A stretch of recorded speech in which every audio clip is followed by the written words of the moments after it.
बुद्ध की जीवन बदल देने वाली कहानी। गौतम बुद्ध की प्रेरक कहानी। एक बार बुद्ध अपने भिक्षु के साथ भिक्षाटन के लिए किसी गांव की तरफ जा रहे थे।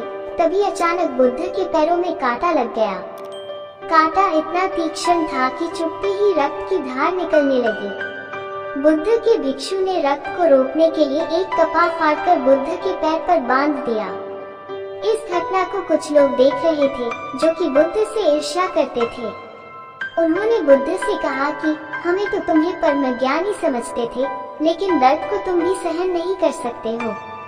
तुम पाखंडी हो और ये हमने सिद्ध कर दिया है। ये कांटे हमने ही बिछाए हैं। इस गांव में तुम्हारा स्वागत नहीं, तिरस्कार होगा। इस गांव में तुमको कोई भिक्षा नहीं मिलेगी। बुद्ध ने उन लोगों से अनुरोध किया कि कृपया करके मुझे इस गांव से भिक्षा लेने दो।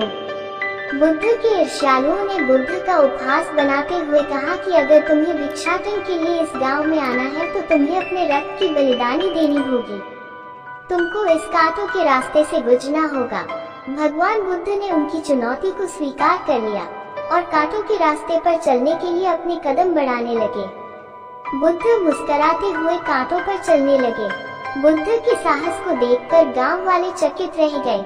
कुछ लोगों की आंखें फटी की फटी रह गई। गांव वाले सोचने लगे कि बुद्ध भिक्षा के लिए दूसरे गांव भी जा सकते थे, तो फिर कांटों पर चलकर क्या साबित करना चाहते हैं। गांव वाले बुद्ध के संदेश को इतनी जल्दी नहीं समझ पाए। यहाँ पर बात भिक्षा की नहीं बल्कि जीवन को बदलने की थी। गांव वालों की भीड़ में एक सुमित नाम का युवक था जो बुद्ध पर हो रहे अत्याचार को देखकर द्रवित हो गया। सुमित दौड़कर गया और बुद्ध के पैरों के सामने से कांटे को हटाने लगा।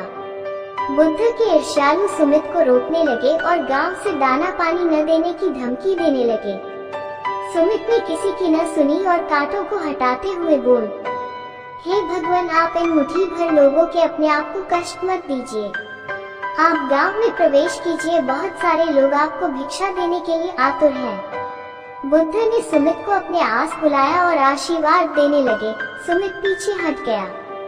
हे भगवान, आप मुझे छूकर अपने आप को अपवित्र और दूषित न करें। महात्मा बुद्ध ने कहा, तुम अपने आप को दूषित क्यों कहते हो?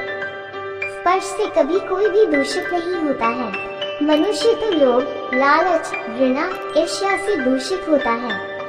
तुम्हारे अंदर तो प्रेम भरा है। तुम दूसरों का सुख चाहते हो। तुम तो पवित्र हो। बुद्ध के बोल सुनकर कुछ लोग बोले, तुम तो अपने आप को बड़े ज्ञानी कहते हो। तुमको जाति का कोई ज्ञान ही नहीं है। तुम पाखंडी हो। बुद्ध बड़े ही शांत स्वभाव से कहते हैं, मानव से मानव की मानवता छीनना पाखंडी की निशानी है। मुझे पाखंडी बोलकर यदि आपको संतोष मिलता है तो मेरे लिए दुख का कोई विषय नहीं है। कुछ लोग बुद्ध पर बरस पड़े, परंतु ये तो धर्म शास्त्र है, फिर यह पाखंड कैसे हुआ? बुद्ध कहते हैं, हमारी उत्पत्ति इस सृष्टि में हुई है।